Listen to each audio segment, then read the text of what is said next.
en Luc 2,40, l'enfant, c'est-à-dire Jésus enfant, croissait et se fortifiait, il était rempli de sagesse et la grâce de Dieu était sur lui. La sagesse de Jésus, il croissait et se fortifiait, il était rempli de sagesse. Donc il s'agit là de l'enfant.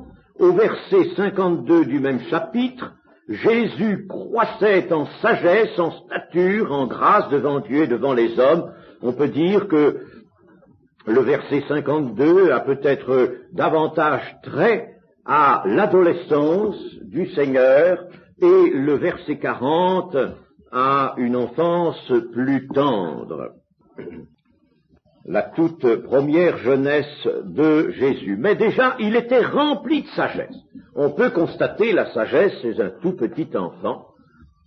Elle doit apparaître, mais bien sûr, chez le Seigneur Jésus, elle était à l'état de perfection, remplie, la plénitude, l'état de perfection. Donc le Seigneur Jésus, exempt de péché, a manifesté la sagesse dans une existence humaine qu'il était venu prendre, une existence humaine.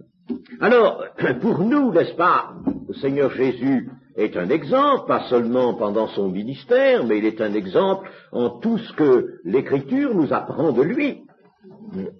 Eh bien, la sagesse de Jésus, à quoi pouvait-elle répondre? Eh bien, elle ne pouvait répondre qu'à d'abord une connaissance vraie de Dieu, de soi-même, des hommes et des choses. Je résume en ces 4 points la connaissance sans laquelle il ne peut pas y avoir de sagesse.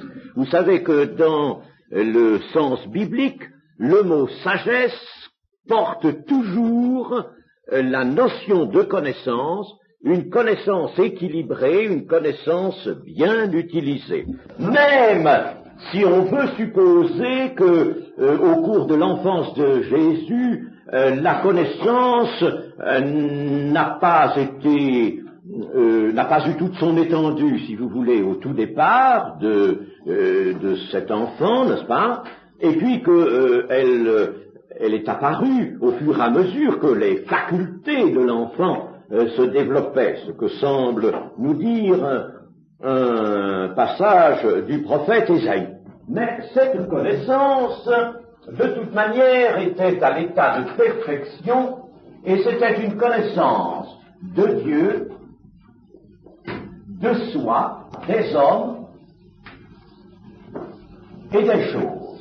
Même si la connaissance n'atteint pas au tout début son complet développement, cette connaissance est toujours bonne. Une connaissance de Dieu, même si elle est fragmentaire, elle n'est que bonne. Connaissance de soi, connaissance des hommes, connaissance des choses, tout cela pouvait être, si vous voulez, fragmentaire, mais imaginez quelque chose qui apparaît, qui naît dans la perfection, n'est-ce pas, et qui va prendre son développement. Imaginez par exemple un bouton de rose, hein, un bouton.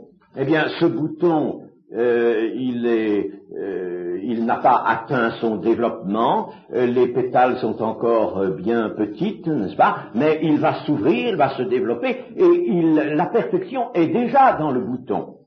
Elle est déjà là. Eh bien, il y avait cela, n'est-ce pas? La sagesse du Seigneur Jésus était ceci, ne pouvait être que cela, connaissance de Dieu, connaissance de soi. Autrement dit, il n'y avait pas d'erreur.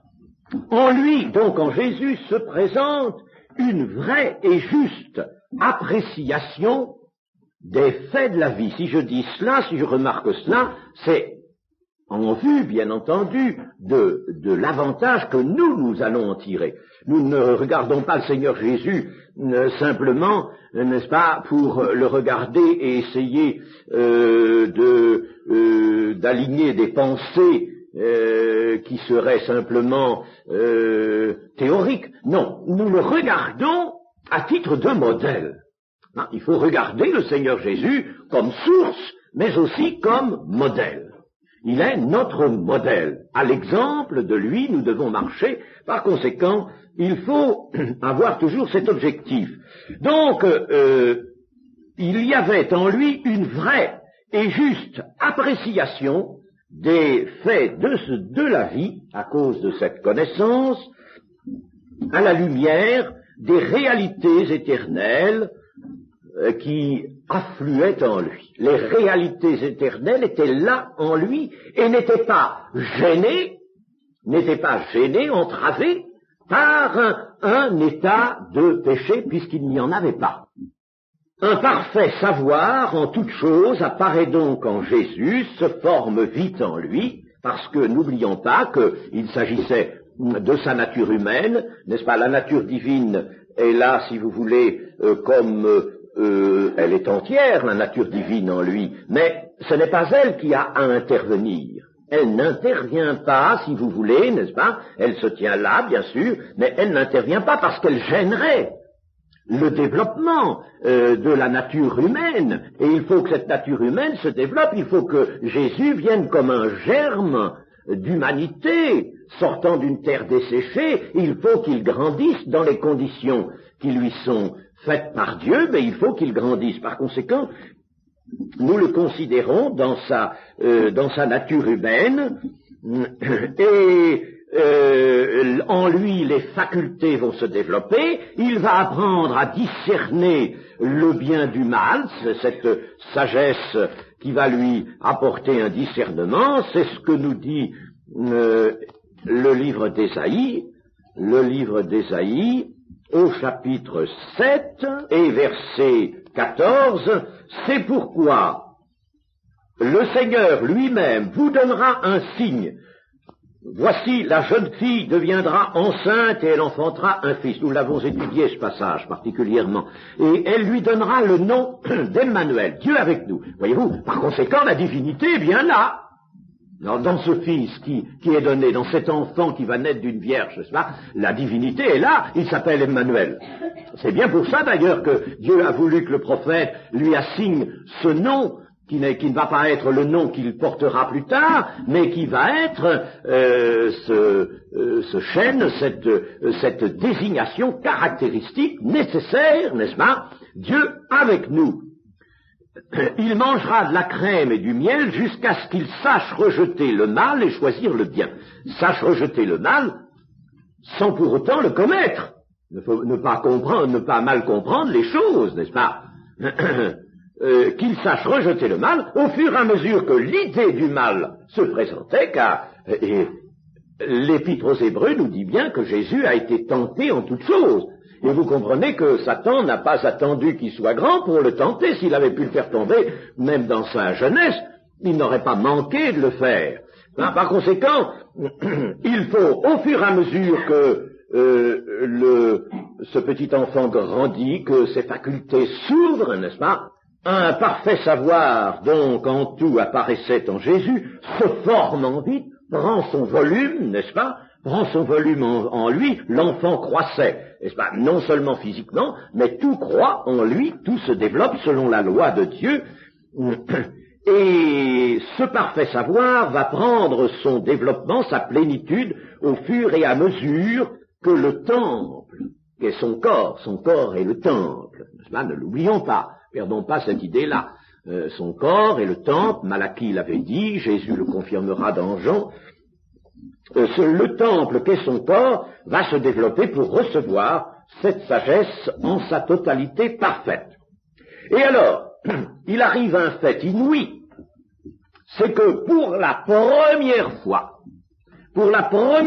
sur la terre, depuis la chute, s'accomplissait le développement normal de l'enfance à la jeunesse, à l'état d'homme mûr, de par la libre action de Dieu, car rien ne se fait sans l'action de Dieu, mais pour la première fois, cette action de Dieu pouvait se donner libre cours, n'est-ce pas? Et dans ce rejeton, ce rejeton d'humanité, comme l'ont dit les prophètes, dans ce germe d'humanité sortant d'une terre desséchée, n'est-ce pas, l'action de Dieu pouvait faire ce qu'elle voulait, parfaitement ce qu'elle voulait. Elle n'était pas entravée par le péché, par la déformation du péché qui n'était pas là. N'est-ce pas? Vous voyez? Alors, donc, s'accomplissait le développement normal de l'enfance, de par la libre action de Dieu et par l'apport de la connaissance à laquelle aucun obstacle n'était opposé. Le péché, n'est-ce pas, dans un enfant normal, oppose 1000 obstacles à l'action de Dieu. Les obstacles sont là, n'est-ce pas, interposés à l'action de Dieu. Quand vous voyez des petits gamins, n'est-ce pas, aujourd'hui, dans notre temps, qui sont à 3 ans, épouvantables, et qui vous sortent des mots orduriers, on ne peut mieux, n'est-ce pas? Et puis, qui s'élèvent, qui grandissent à 4, 5 ans, 6 ans, mais c'est épouvantable.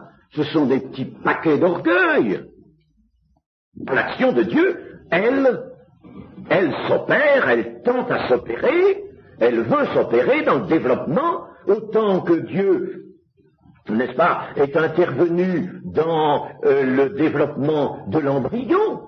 Il est même intervenu pour l'apparition de l'embryon, bien entendu, mais le psaume 139, vous connaissez le psaume 139, c'est ça qui nous montre Dieu intervenant dans le développement de l'embryon. Quand j'étais dans le ventre de ma mère, tu m'as vu, tu m'as tissé, n'est-ce pas, tu m'as moulé.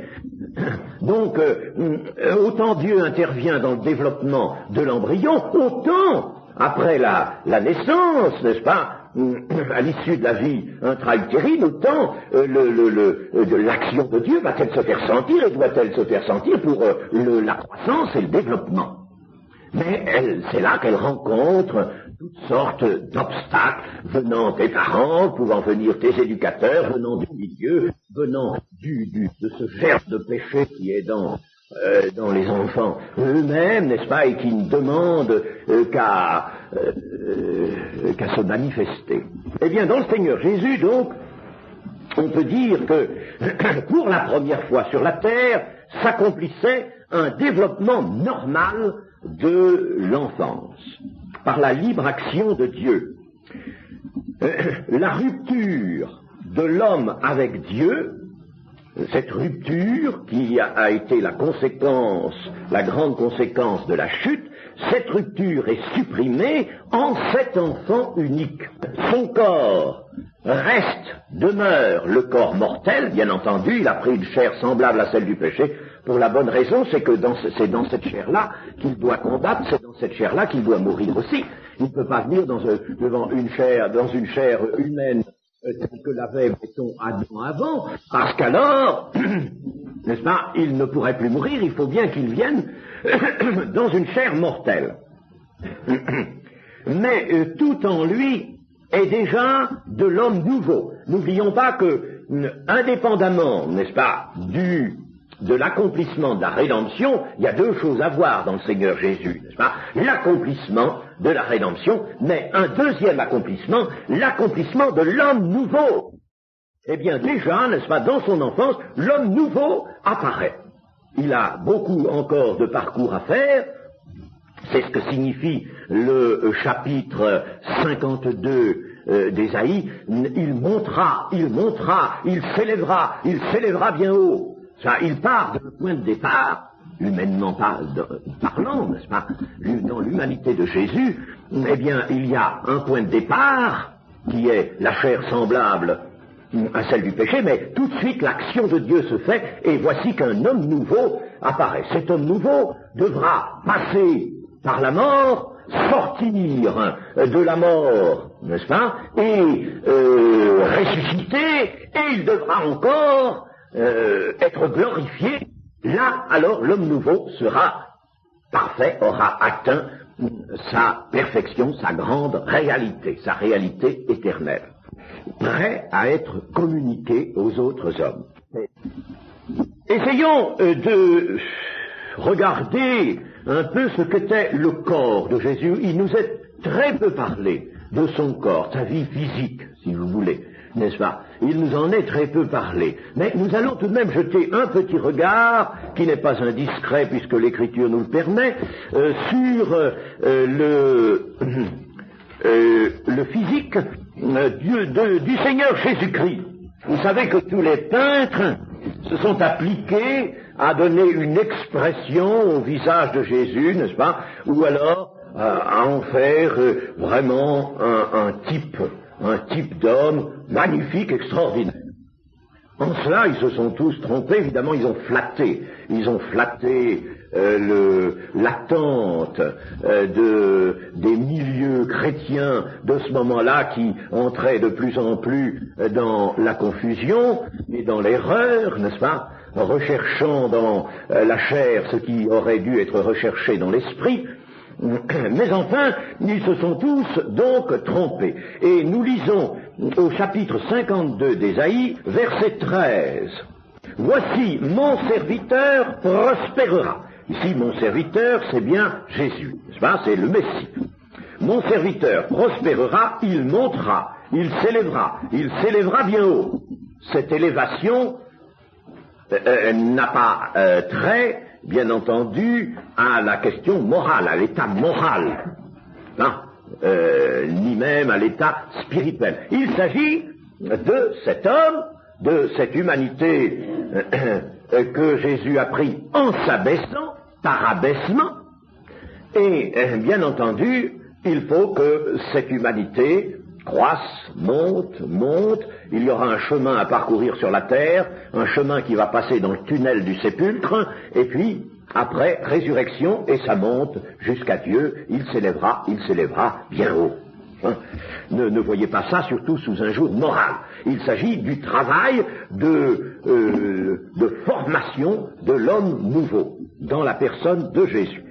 Verset 14. De même qu'il a été pour plusieurs un sujet d'effroi, tant son visage était défiguré, tant son aspect différait de celui des fils de l'homme, de même il sera pour beaucoup de peuples un sujet de joie.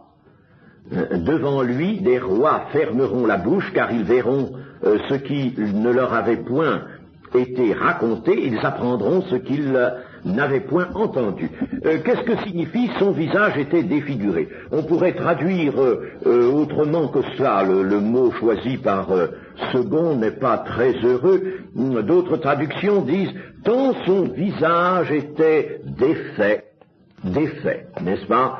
Ce serait déjà mieux. Tant son visage était défait, tant son aspect différait de celui des fils de l'homme. Mais regardons au chapitre 53, verset 2, il s'est élevé devant lui comme une faible plante,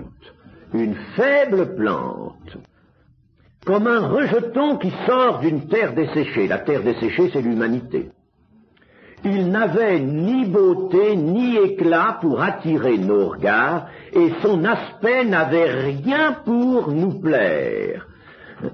Voyez-vous, méprisé, abandonné des hommes. Voilà une indication qui rejoint le visage défait, l'aspect qui différait de celui des fils de l'homme, en ce sens qu'il n'était pas un beau type d'homme, n'est-ce pas? Et même, il était plutôt fragile, faible, un rejeton qui n'avait ni beauté ni éclat, et son aspect n'avait rien pour nous plaire. Eh bien, telle était la personne du Seigneur Jésus au physique. Le plan de Dieu exigeait cela.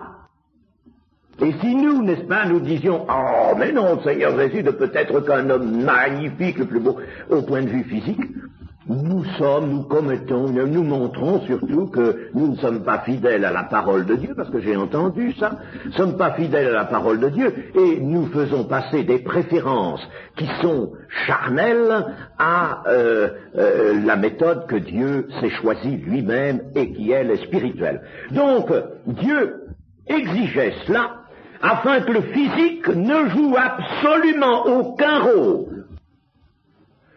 dans l'attirance que le Seigneur va exercer sur d'autres hommes. Et nous savons qu'il a exercé une puissante attirance Cette attirance doit s'exercer par son esprit seulement.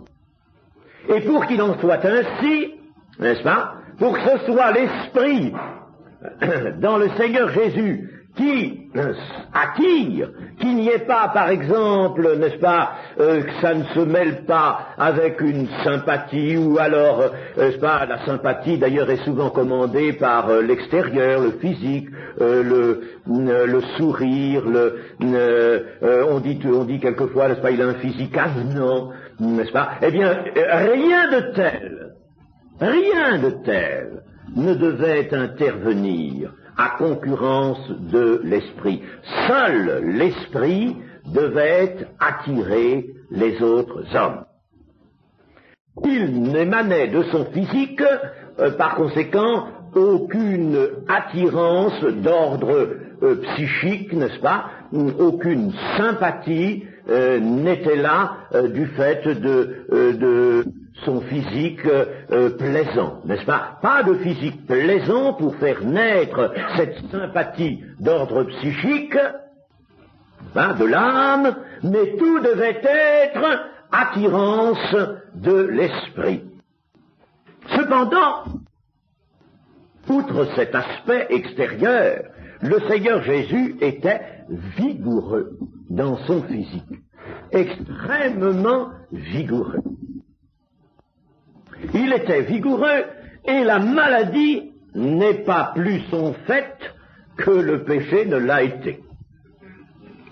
Pas de maladie, pas de péché, aucune atteinte quelconque avant la passion qui est appelée son heure. Mon heure est venue. Quand son heure sera venue, là, il sera livré. Mais si je dis qu'il est vigoureux, c'est que quand on fait une étude de la passion, je la désigne comme on le fait généralement, n'est-ce pas, l'arrestation du Seigneur Jésus, tous les mauvais traitements qu'il va subir, si on fait une analyse de tout ça et de sa crucifixion, de la manière dont il meurt sur la croix poussant un grand cri, on s'aperçoit qu'il y avait en lui, c'est ce que tous les hommes, disons les médecins, les hommes de science qui ont examiné ça, n'est-ce pas, avec un esprit de crainte, bien entendu, un esprit de piété, tous ceux qui ont examiné cela, et même ceux qui ne croyaient pas à la divinité du Seigneur Jésus, ont tous convenu qu'il disposait d'une vigueur extraordinaire.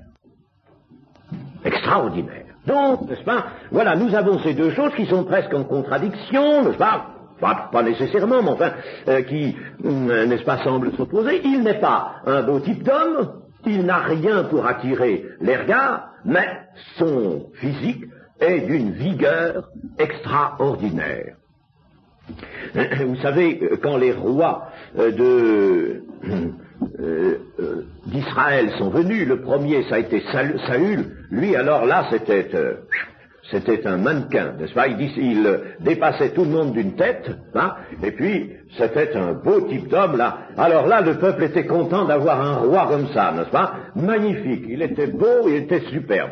David, lui, était un jeune homme blond, il était beau de figure dans son adolescence, mais il fut ensuite plutôt un homme au physique effacé. Ce n'est pas du tout non plus par son physique qu'il a pu attirer.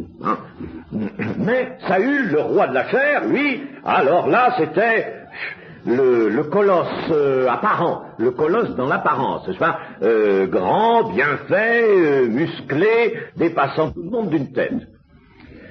Tel ne pouvait pas être le Seigneur Jésus. Alors, il nous est dit qu'il était rempli de sagesse. Alors, cette sagesse, elle nous intéresse énormément. Parce que, n'est-ce pas, nous marchons à l'exemple de Christ.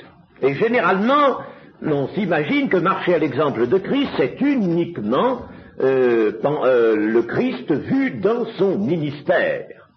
Bien, c'est utile, certes. Il y a beaucoup tant de leçons à recueillir pendant ces quelques 3 ans et un peu plus de ministère. Mais, attention, il faut quand même considérer Jésus, comme je le disais tout à l'heure, dans toutes les mentions que nous fait de lui l'Écriture. Alors, la sagesse, nous voyons ici, n'est-ce pas, une croissance dans l'enfance et l'adolescence avec cette plénitude de sagesse. Mais, chers amis, nous sommes des enfants quand nous venons à la foi. Nous sommes des enfants. Nous naissons de nouveau. Et nous devenons de nouvelles créatures, nous est-il dit. Mais ces nouvelles créatures sont encore souvent en difficulté, n'est-ce pas, au cours de luttes par la chair. Et il est indispensable, nécessaire, que nous nous affranchissions de tout cela et que nous grandissions. Or, cette croissance des enfants de Dieu, vous avez vu qu'elle est signalée, cette croissance que nous appelons une croissance d'ordre spirituel. Mais attention, elle affecte également notre être tout entier. C'est une erreur de la voir uniquement sur le plan spirituel. Eh bien, cette croissance des enfants de Dieu doit avoir pour modèle la croissance de l'enfant Jésus, n'est-ce pas? Il n'y a aucune raison que pour cette croissance, nous ne portions pas les regards sur l'enfant Jésus. Alors, pour la sagesse, nous allons voir ce que l'Écriture nous en dit. C'est une des choses très intéressante à étudier, et chers amis, je puis vous le dire, c'est peut-être ce qu'il y a de plus difficile à acquérir. Pour ça, je ne vous en fais pas, je ne vous fais aucun grief, n'est-ce pas? Mais il faut le savoir, et il faut s'efforcer d'acquérir cette sagesse qui est enseignée par l'Écriture. Elle est pour nous. Alors, nous allons voir dans le livre des Proverbes, chapitre 1 des Proverbes, et d'abord le verset 7. La crainte de l'Éternel est le commencement de la science, les insensés méprisent la sagesse et l'instruction. La crainte de l'Éternel. La crainte de l'Éternel n'est pas quelque chose de révolu comme d'aucuns le pensent, parce que Jean a fait dans sa première épître une mention en disant que l'amour bannit la crainte, bannit la peur, la crainte qui est une peur. Mais il y a une autre crainte qui n'est pas la peur, mais et qui est bien nécessaire et qui est une forme de sagesse. Elle est la piété, elle est aussi la haine du mal, nous dit ce livre des Proverbes au chapitre 8, verset 13. Chapitre 8, verset 13. La crainte de l'Éternel, c'est la haine du mal.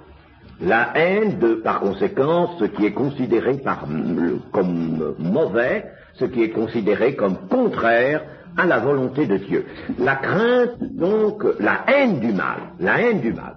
Alors, cette crainte de l'Éternel, c'est le commencement de la sagesse. Il faut que, tant que nous sommes en séjour sur la terre, que nous ayons cette haine, cette détestation du mal. Elle est indispensable. Dans la crainte de l'Éternel, il y a aussi un autre élément, un élément de piété respectueuse. C'est une crainte filiale. Et chers amis, nous avons une légèreté de comportement, de conduite, souvent, qui est tout à fait à l'opposé de la crainte de l'Éternel telle que je viens de la montrer, c'est-à-dire une piété respectueuse, une adoration dans laquelle il y a toujours, n'est-ce pas, le sentiment de la grandeur de Dieu et celui de notre petitesse. Et quand nous parlons légèrement des choses de Dieu, ou si nous nous comportons au cours des réunions d'une façon légère, nous montrons que la crainte de Dieu n'est pas en nous. Et ça, c'est un grand, grand dommage. Regardons les Proverbes 9-10. Le commencement de la sagesse, c'est la crainte de l'Éternel, et la science des saints, c'est l'intelligence. La science des saints est l'intelligence. Chapitre 14, 27.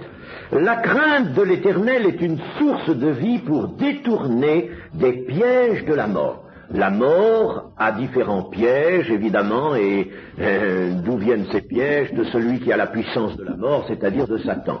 Hein? Alors, la crainte de l'Éternel est une source de vie. Le Nouveau Testament nous montre que la crainte de l'Éternel continue à exister, et il ne faut pas, n'est-ce pas, la supprimer à cause de ce que dit la première épître de Jean, qui, je vous l'ai indiqué, parle, elle, de peur. Bien que ce soit le mot crainte, elle veut dire une crainte qui soit peur. Il ne faut pas avoir peur de Dieu, mais il faut professer pour lui une crainte filiale, la crainte de fils et de filles, parce qu'ils connaissent sa grandeur et qui ne peuvent pas en user avec Dieu avec liberté et désinvolture. Ça n'est pas possible. Alors, Philippiens 2,12. Ainsi, mes bien-aimés, comme vous avez toujours obéi, travaillez à votre salut, avec crainte et tremblement, dit encore là. Voyez-vous, c'est pas le tremblement de la peur, mais c'est le tremblement qui fait que nous nous sentons vraiment une petite créature de Dieu, et nous sentons l'objet de l'amour de Dieu. C'est déjà quelque chose qui nous confond, que le Dieu, le grand Dieu de l'univers, nous aime, et vraiment nous le montre. Voilà. Pour Jésus, il y avait aussi cette crainte de l'Éternel. Jésus, homme, n'est-ce pas? Ésaïe 11, son humanité devait être pénétrée de cette crainte, car elle fait partie de la sagesse. Verset 1, puis un rameau sortira du tronc d'Isaïe. Isaïe, c'est le père de David. Et un rejeton naîtra de ses racines. L'esprit de l'Éternel reposera sur lui. Esprit de sagesse et d'intelligence, esprit de conseil et de force, esprit de connaissance et de crainte de l'Éternel, il respirera la crainte de l'Éternel. Il respirera la crainte de l'Éternel. Voyez-vous comme elle était, n'est-ce pas vraiment, tout était imprégné, peut-on dire, de cette crainte de l'Éternel, tout en était, on était pétri, n'est-ce pas, parce que elle est nécessaire, elle est l'élément vraiment nécessaire de la sagesse. La crainte de l'Éternel. Et si nous voulons marcher à l'exemple de Christ, ne faut-il pas que cet esprit de l'Éternel soit sur nous? Quand nous parlons de la plénitude du Saint-Esprit, mes amis, on ne peut pas parler d'une plénitude ou d'un esprit qui ne serait pas l'esprit de l'Éternel et qui ne serait pas par conséquent non seulement esprit de force, mais esprit de sagesse, d'intelligence, de conseil, de connaissance et de crainte de l'Éternel. Alors, si, n'est-ce pas, on veut voir dans l'Esprit de Dieu uniquement la force et non la sagesse, quelle erreur ne commettons pas? Et on a vu certains chrétiens, hélas, n'est-ce pas, prétendre être sous la puissance du Saint-Esprit, dans la force, et puis manquer en toutes circonstances de sagesse, et notamment de cette crainte de l'Éternel, cette crainte filiale faite de respect à l'égard de Dieu. Dans la sagesse, il y a aussi le discernement et la réflexion. Discernement et réflexion. Au Proverbe, chapitre 8 et verset 12. Moi, la sagesse, j'ai pour demeure le discernement et je possède la science de la réflexion. Alors, il y a donc là le discernement et la réflexion. Discernement, c'est une chose. Je n'insisterai pas parce que nous en avons fait déjà des études du discernement et de la réflexion. Mais, mes amis, combien c'est nécessaire cela. Le discernement des choses les meilleures, dit Paul. Avoir ce discernement. Ne pas prendre, adopter telle solution, telle manière d'agir, n'est-ce pas? Non. Mais savoir, en réfléchissant sur les choses, voir celles qui correspondent à la volonté de Dieu. Et puis, il y a la connaissance et l'intelligence.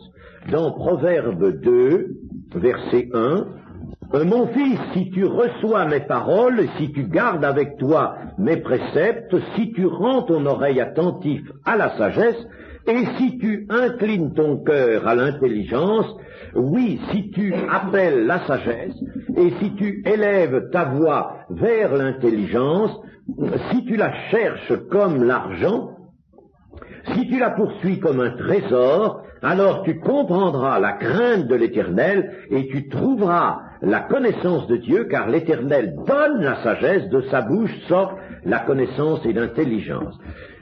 Souvent, on me demande quelle est la solution pour sortir de mes difficultés.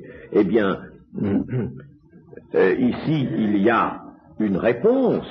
Si tu appelles la sagesse, si tu élèves la voix vers l'intelligence, si tu la cherches comme l'argent, si tu la poursuis comme le trésor. Évidemment, cette poursuite, cette recherche ne peuvent se faire que lorsqu'on est tendu vers le Seigneur, lorsque l'on recherche en même temps la communion, une communion intime avec le Seigneur. Mais il faut penser à cela, le Seigneur veut que nous y pensions. Il ne veut pas nous donner quelque chose à quoi nous n'aspirions pas. Il faut donc aspirer à cela, pour que le Seigneur puisse nous donner comme il l'avait donné à Salomon dans le début de son règne. Il y a encore autre chose, c'est, dans la sagesse, ne pas s'appuyer sur soi-même. Proverbe 3:5, ne pas s'appuyer sur soi-même. Confie-toi en l'Éternel de tout ton cœur et ne t'appuie pas sur ta sagesse, c'est-à-dire celle que tu croirais avoir en toi-même, celle qui viendrait de tes propres pensées et qui ne serait pas celle de Dieu. Ne t'appuie pas, ne te confie pas sur cette sagesse-là. Ne dis pas, moi je pense, j'ai résolu que, etc., n'est-ce pas? Mais appuie-toi sur la sagesse même de Dieu. Vous savez que dans Jérémie, il est dit, maudit soit l'homme qui se confie en lui-même, et béni soit l'homme qui se confie en l'Éternel. Ça, c'est tellement important que je n'insiste pas non plus. Mais je voudrais maintenant, avant de terminer, vous montrer les effets de la sagesse. Nous venons de voir rapidement la sagesse. Il y aurait bien plus de choses à étudier, mais je vous laisse le faire. Faites-le, étudiez, n'est-ce pas, tous ces points que nous avons eu, ces différents aspects de la sagesse. C'est très bien, c'est très bon, voilà, une étude et une méditation à faire. Mais les effets de la sagesse, eh bien, les effets de la sagesse seront une prolongation de la vie. La vie va, même sur cette terre, prendre son cours, bien entendu, cela ne fait pas échec à certains plans particuliers que Dieu pourrait avoir, par exemple pour les martyrs, n'est-ce pas? Leur vie est interceptée, mais ça c'est quelque chose, je puis dire, de particulier. Conséquent, nous voyons ici des généralités. Prolonger la vie. Deuxième effet de la sagesse, santé et, on peut dire, équilibre, excellent équilibre, santé et bon état organique général.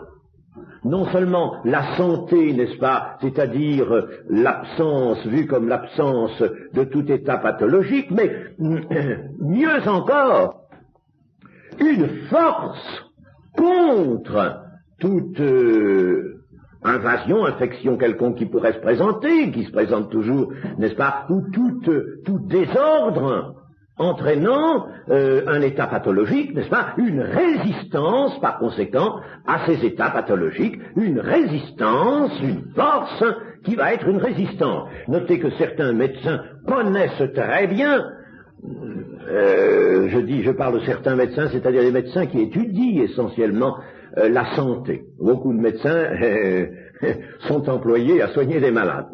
Ils ont devant eux des malades, toujours des malades, n'est-ce pas? Et puis ils partent au plus pressé. Alors il y a beaucoup de médecins, ils ne font que ça. Hein. Et puis quand le malade est guéri, il est sorti de ça, il ne s'en occupe plus. Mais il y a d'autres médecins qui se sont attachés à l'état de santé. Ne pas considérer toujours des malades, mais des gens en bonne santé, pour voir, n'est-ce pas, s'ils étaient prémunis contre tel ou tel accident pathologique. Eh bien, et quel était leur degré de résistance. Eh bien, certains médecins ont vu cela, n'est-ce pas, l'état de santé lui-même a des degrés, et il peut être gagé sur une force de résistance de l'organisme avec une autodéfense de l'organisme magnifique. Et c'est ça, c'est cet état de santé-là qu'il faut avoir. Mais il ne dépendra pas, cet état de santé ne dépendra pas des dispositions que nous pourrions prendre uniquement sur le plan physique, sur le plan matériel. Cet état de santé, cet état de résistance optima ne dépendra pas disons, ne sera pas fonction 100%, n'est-ce pas, des dispositions que nous pourrons prendre. Mais il dépendra essentiellement de notre état spirituel, lequel exige, lui, la sagesse. C'est pourquoi je dis, dans les effets de la sagesse, et je vais vous le montrer, il y a cette santé et cet état de résistance, cette vigueur, n'est-ce pas, physique. L'organisme a été fait pour parer à toute agression, qu'elle vienne sous une forme ou sous une autre, n'est-ce pas, à tout état d'agression, l'organisme est fait, est construit. Il y a en lui des choses étonnantes, n'est-ce pas, des dispositions étonnantes qui jouent automatiquement lorsque une agression se produit. Eh bien, il faut que cette autodéfense soit armée et soit toujours là, prête à agir. C'est alors que la maladie se trouve écartée. Vous savez que personnellement, je vous ai déjà dit, mais enfin je dis pas, je le dis très humblement, pas par glorieux du tout, au contraire, mais pour la seule gloire du Seigneur. Eh bien, nous avons vécu 4 dans notre maison, puis nous ne sommes pas tout jeunes, n'est-ce pas, nous ne sommes pas de première jeunesse, n'est-ce pas. Bon, eh bien, nous avons notre mémé là qui a 88 ans, nous avons eu un fils qui a eu la polio très jeune à l'âge de 4 ans, hein. Eh bien, depuis des années, nous vivons absolument sans recours aux médecines. Sans aucun recours, et ce n'est pas une consigne que nous nous sommes donnée a priori, c'est que nous n'en avons pas besoin. C'est ça qui glorifie le Seigneur. Parce que si nous avions décrété, nous, on ne veut pas, n'est-ce pas, voir l'ombre d'un médicament. Non. Non. Mais on n'en a pas besoin. Et les médecins, je vous assure qu'ils ne nous voient pas souvent. Il fallait qu'ils vivent avec nous, les malheureux. Je les plaindrais.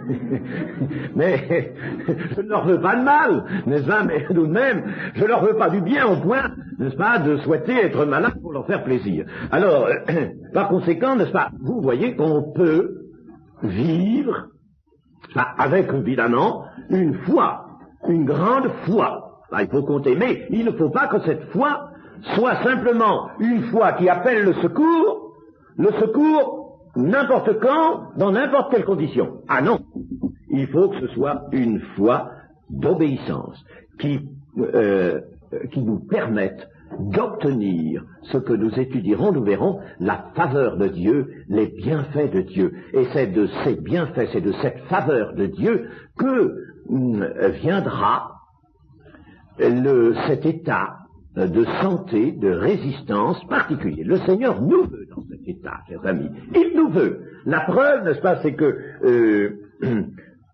Jacques dit, si quelqu'un parmi vous est malade, si quelqu'un est malade. Et l'apôtre Paul, quand il nous parle dans 1 Corinthiens 11 de la Sainte Seine, n'est-ce pas, nous dit, c'est pourquoi il y a des gens qui n'ont pas discerné le corps de Christ. Ils ont pris indignement la scène. Alors, c'est pourquoi il y a parmi vous beaucoup de malades et même certains sont morts. Dieu nous veut vraiment sauvegarder de tout cela. Notre corps va vieillir. Je vous montrerai que le vieillissement doit être une chose harmonieuse elle-même. Il est dans le plan de Dieu. Nous sommes toujours dans ce temps, la mort du corps est là, n'est-ce pas? Mais le Seigneur Jésus nous a dit que celui qui croit en moi qui vit sur cette terre, c'est-à-dire qui est présent sur cette terre et qui croit en moi, ne mourra jamais. La mort de son corps, c'est pas du tout un problème. C'est pas un problème du tout. En tout cas, je vais ce matin m'arrêter sur un verset, Proverbe 3, verset 7. Ne sois point sage à tes propres yeux, crains l'Éternel et détourne-toi du mal. Voyez que l'origine est spirituelle. Ce sera, si tu le fais, ce sera la santé pour tes muscles et un rafraîchissement pour tes os. Que veut dire un rafraîchissement ici? Ce sera un regain de vigueur. Ce sera cette possibilité que gagnera tes os, c'est-à-dire tout ton organisme. Quand on disait les os autrefois, ça voulait dire l'organisme dans son entier. Tout ton organisme va avoir un rafraîchissement, c'est-à-dire un retour vers l'idéal. Il va donc retrouver cette autodéfense contre la maladie, contre toute agression, au point qu'il va lui aussi être dans la victoire contre tout cela. Voilà. Eh bien, nous en verrons plus la prochaine fois.